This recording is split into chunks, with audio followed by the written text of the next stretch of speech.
game week, so we had a good bye last week and a week off, and got some time for guys to heal up, and also some time for us to do some extra work. So we're ready to close out our home game schedule in Lavelle Edwards Stadium this weekend against Utah Tech. Looking forward to the game.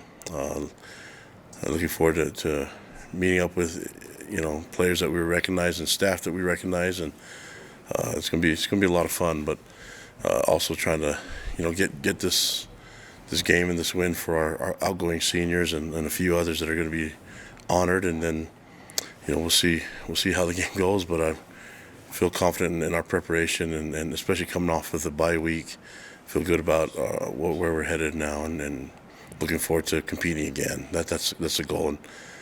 And Utah Tech they're on a little bit of win streak, and well-coached team. We're familiar with them and familiar with a lot of their players, and so I know this is the end of the year for them. Expecting their best shot. They've been able to do some good things and score some good points, and they've had some good competition. So looking forward to our guys being on the field again, competing. But another week, just get right back at it, and thankful that we had the bye. Now that we're over it, time to get back to work, and we had some good work last week, but now it's time to get back to work and get back in season mode again. We'll start with the question from Darnell. Kalani, you said Saturday is senior day. You've got some seniors, guys like Matt Criddle or Joe Tukwafo, that their college football journey started even before you came to BYU. So what kind of impact do those kind of guys have on your program? Yeah, I mean, they're guys that didn't have to come back, and guys that, like Matt Criddle that you mentioned specifically, he just came back for the love of the game, love of the program, the team, and the university, and we couldn't be the program that we are without those guys. And key players, they're the glue that keeps this team together and allows our program to keep progressing. So it's always an emotional time when you get towards the end of the year. Saying goodbye to people, it's difficult, and so we're hoping to have that extend that goodbye by winning this game and being bowl eligible. That'd be a great way to I guess delay the inevitable, which is that the season will end. But it will end at home, and really looking forward for those guys get their opportunities, make plays, and compete. And they know that we love them and we really appreciate them. And from head coach, I can't say enough about their contribution to our program and their blood, sweat, tears, and everything that they've put into their effort into our program. It's why we're able to have the success that we've had. Mitch and then Jay.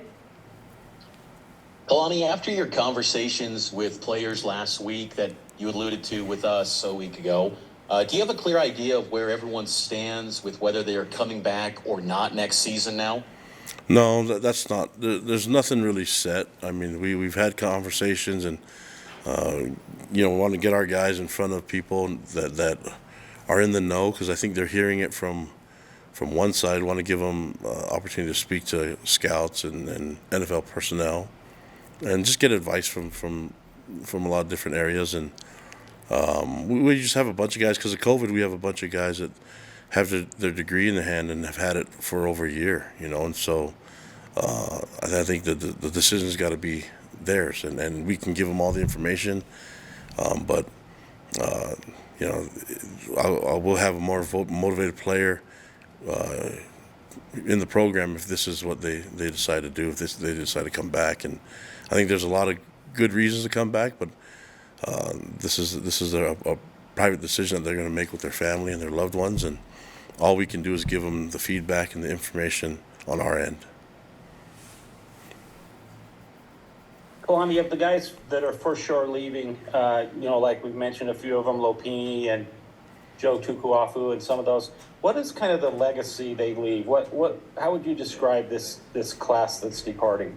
Well, they won a lot of games, and they've also been through some adversity. So, they're the ones that help pull us out of adversity, and they're the ones that have, won a lot of games and been involved in establishing the culture of the program. And so I'm really thankful to them, and they'll always be part of our program, and we always want our alumni back here, and just take advantage of this.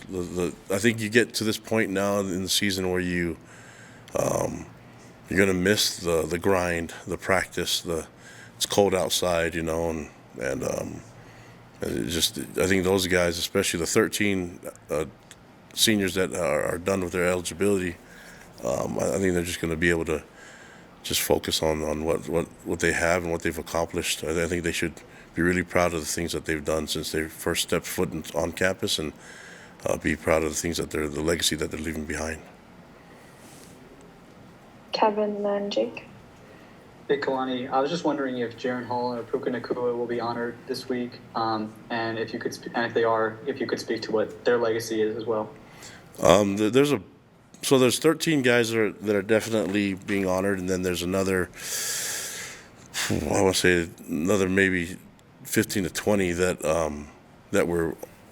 can be honored but have another year left to play, and I think they're still making their decision if they want to do that or not. And I think the safe bet for me is just to honor everybody, and then they don't have to make a decision this week, So, and there's going to be guys that are just probably going to have the benefit of getting 2 senior days, I guess. But I think that way we don't have to have a decision this week, and we didn't have to have a decision last week. They can take their time in making that decision, and in terms of legacy, that all those guys should be proud of what they've done here. And it's not just stuff on the field; it's things that they've done off the field as leaders and as teammates. Kalani, next year you will play this quote-unquote money game in the early part of the season. Coming off a bye week and then having a game against Utah Tech, would you prefer to have had this earlier on in the year, or do you care? Well, I mean, the schedule is whatever schedule shows up, and I appreciate all the work that goes into getting our schedule during the independent stage of the program. Most teams have the FCS game early in the year, and then they have their bye a few weeks later, in the middle of their conference, the conference play. We haven't had that in a long time, and that's okay. I mean, that's just what it is. And so next year when we go back to what everybody else is doing, I think it would just be a different type of schedule. This year was similar to last year, 10 weeks in a row, and then you have a bye, and then you come back and you play this game. So all I care about is we have 12 games that are on the schedule. I want our guys to be ready for all 12, regardless who the opponent is, and make sure that we can play at our best 12 times to earn an extra game, and that's what we're trying to get done. And it comes down to this game for us. We can be bowl eligible and possibly know what bowl we're going to as soon as we can get this win. Rod, and then Mitch. Coach, every level of football, each team has a challenge that it presents. What sticks out with Utah Tech that concerns you, or that will be a challenge for you to pay attention to? Well, they're going to be tons of energy from them coming to this game. I mean, this is the end of the year for them. I know they're fired up for this game. I know their coaches. I know a lot of guys on their coaching staff, and I'm familiar with a lot of people on their roster. So this is a game that they've had circled, and they're excited to end their year here, to come up into LaVell Edwards Stadium and play in a big stadium. And I've coached at that level before, so I don't think the motivation, there's not really much to say. The guys will be fired up, excited, and we'll get their best shot. I mean, that's what we expect. My job is to make sure that they get our best shot as well. And tons of respect for their coaches, tons of respect for their team. I've been really impressed watching them on film. Really well coached and great athletes. I mean, they can throw the ball around, they can run the ball. On defense, they can create some havoc. So, you see some really cool things happening on the field with watching all their film. I mean, we had a bye week, so you had time to watch tons of film on them. And Coach Peterson's done a great job getting his team ready, and I know they'll be ready for this game. So that's the incentive for them, but we have incentive for us to play this game too. And that's for our seniors and our outgoing players, and then the fact that we can get this win and be bowl eligible. That's the focus. A lot for us to play for this weekend as well. Along those same lines, Kalani, do you kind of get concerned that you noted earlier that you want to get the players back into regular season mode? Any concern maybe from the offensive challenges that Utah Tech poses? We got some skill players in Obert and Conley who seem pretty explosive. Yeah, and anytime you have, I mean, he has 79 receptions, and they throw the ball around quite a bit, and Stutzman's the offensive coordinator, and Paul does a great job with offense too. So you can see that the system that they have in place. I mean, it's like clockwork. They can put up points, but they put up yards on everybody, and so it poses a challenge for us, and I'm excited for it, man. Our players should be really excited about it. But the film doesn't lie. We see it on film. They're a dangerous team, and we've had some extra time to get ready for this, and we're expecting our guys to be fresh today. The easy thing is for us is that we can gauge how ready we are by just getting to work. So we'll practice this week, starting today, and maybe get a little physical if we have to this week. Jake, go ahead. Yeah, Kalani, you mentioned the fact that you guys may know soon after you get to bowl eligibility where you might be playing. Has ESPN or anybody given you an idea of what games are in play for you? No, I have no idea about that. I just want to get the win and figure it out from there. But I'm assuming that they have an idea of where they want us to play. I want to take advantage of the extra time and the extra practices. So it's important that we get this 6th win and become bowl eligible. Rod, go ahead.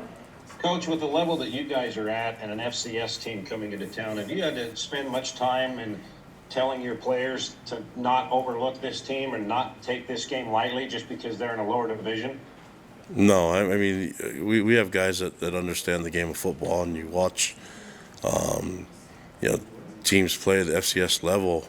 It's not uncommon to see an FCS team beat an FBS level team.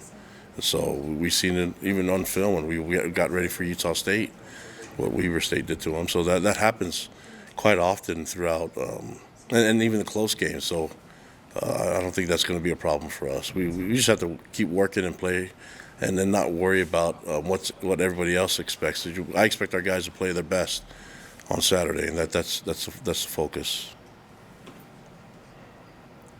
We'll take the last question from Mitch. Yeah, easy question for you, Kalani. What did you do over the weekend? I saw that with the bye week, what were you able to do, and just maybe some of the things that you did over the weekend with a rare off weekend? Just extra work and spend some time with family and friends, and got to see my son play basketball and hang out with my daughters, my older ones and our baby, and that's hang out with my wife Timberly and just spend time with them. And I think it was a good break. But I mean, I said we spent time with family and friends, but we watched a lot of football too. So that's just who we are. My family and my wife wants to watch as much football as possible.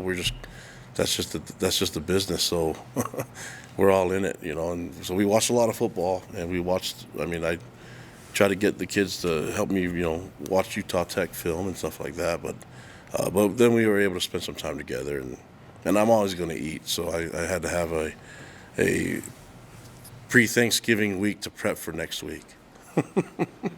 Did Tyler Algier hook you up with that bed that Timberly was posting about? Oh gosh! Oh, you're getting to that, like you guys. Oh yeah, I just have to assume now that whenever there's a picture taken, there's going to be a poster or something. Yeah, I love the bed.